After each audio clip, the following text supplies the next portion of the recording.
Hello नमस्ते सर्वांना। काल म्हणजे रविवारी मी मस्त मैत्रिणींसोबत छान ट्रिपला जाऊन आली। तर त्यासाठी मी सकाळी सकाळी उठून मुलींसाठी हा रेड सॉस पास्ता बनवला होता। काही नाही, फक्त कांदा आणि टोमॅटो बारीक चॉप करून घेतलं, छान तेलामध्ये फ्राय करून घेतलं।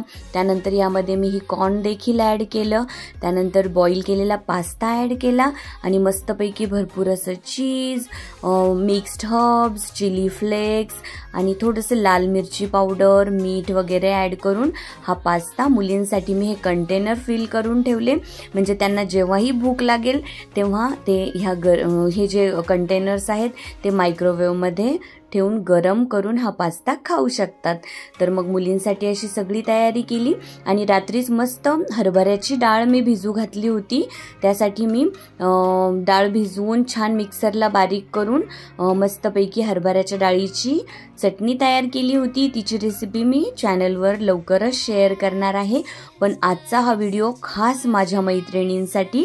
तर मैत्रिणींसोबत हे सगळं घेऊन, म्हणजे आम्ही तिथे डब्बा पार्टीज करणार होतो, तर सगळ्या डब्बे घेऊन मस्त निघाल्या आणि आम्ही जाणार होतो आमच्या फार्म हाऊसवर। तिथे पोहोचल्यानंतर एवढी धमाल केली ना आम्ही, आणि रस्त्यातही मस्त ट्रॅव्हलिंगमध्येही आम्हाला खूप मज्जा आली। फक्त गप्पा गप्पा गप्पा आणि हसणे, याशिवाय आम्ही काहीही उद्योग केला नाही।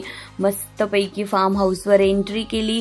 सगळ्यांना फार्म हाऊस खूपच आवडलं आणि खरंच तिथे वातावरणही एकदम मस्त होतं। ढगाळलेलं वातावरण होतं, बिलकुलही ऊन नव्हतं। दुपारी थोडंसं ऊन वाढलं 3-3:30 नंतर, पण आम्ही पोहोचल्यानंतर मात्र बिलकुलही ऊन नव्हतं। मग काय, गेल्या गेल्या भूक लागलेली होती, कारण सगळ्या घरून काम आवरून निघालेल्या होत्या। मीही OPD करून निघाली होते आणि मग खाण्यासाठी काही वेळच मिळाला नव्हता। मग सगळ्यांनी मस्त गेल्या गेल्या डब्बे उघडलेत आणि काय सांगू, काय एका चढ एक सुगरणी आहेत ह्या। सगळ्यांच्याच हाताला मस्त टेस्ट आहे। छान छान आयटम्स बनवून आणलेले होते। सगळ्यांच्या भाज्या वगैरे मला खूपच आवडल्या आणि एक खानदेशी चटणीची मला रेसिपी मिळालेली आहे, ती देखील मी व्यवस्थित विचारून घेतली आणि मी चॅनलला नक्की शेअर करणार आहे। पण मैत्रिणींनी देखील फार्म हाऊस खूप एन्जॉय केलं आणि खरंच असं मित्रमैत्रिणींसोबत वेळ काढून आपण कुठेतरी बाहेर निघायला पाहिजे, किंवा महिन्यातून एकदा मित्रमैत्रिणींना वेळ द्यायला हवा। खरंच ही अतिशय मोठी स्ट्रेस बस्टर ॲक्टिव्हिटी आहे। म्हणजे बिलकुल ताणतणाव राहत नाही। मी ज्या वातावरणातून आले, पेशंट्स करून आले, घरातील सगळ्या जबाबदाऱ्या पार पाडून आले, पण तो जो तणाव घरातून निघताना होता ना, तो हळूहळू ट्रॅव्हलिंगमध्ये जसजशा गप्पा आणि हसणं वगैरे झालं ना, सगळं नाहीसं झालं आणि आम्ही सगळ्या अगदी आयुष्यातील ताणतणाव विसरून मस्त एन्जॉय करत होतो। आणि ह्या ना फक्त मैत्रिणी नाहीत ज्या पार्टीज वगैरेसाठी सोबत असतात, ह्या आहेत अशा व्यक्ती की ज्या सगळ्या सुखदुःखांमध्ये सुद्धा माझ्यासोबत असतात। फक्त सुखात नाही, दुःखात देखील त्या माझ्यासोबत असतात।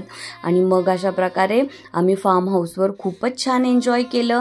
नंतर संध्याकाळी जरा फोटोशूट वगैरे करून आम्ही निघालो सिद्धेश्वर मंदिराकडे। आणि हे महादेवाचं मंदिर आहे, जे मी अगोदरच्या व्हिडिओमध्ये देखील दाखवलेलं आहे। तर मंदिर सगळ्याच मैत्रिणींना खूपच आवडलं आणि आपण पुन्हा एकदा इथे येऊयात असं सगळ्यांनी ठरवलं। मग मंदिराचं दर्शन झाल्यानंतर आम्ही परत निघालो आमच्या घरी येण्यासाठी आणि पूर्ण प्रवास देखील आम्ही पुन्हा परतीचा प्रवास खूप एन्जॉय केला। चला तर मग तुम्ही देखील तुमच्या मित्रमैत्रिणींसाठी वेळ काढा आणि वेळात वेळ काढून, जबाबदाऱ्यांमधून वेळ काढून त्यांना नक्की भेटा आणि त्यांच्यासोबत छान गप्पा मारा, खूप हसा आणि मस्त एन्जॉय करा। चला मग, thank you so much, bye bye.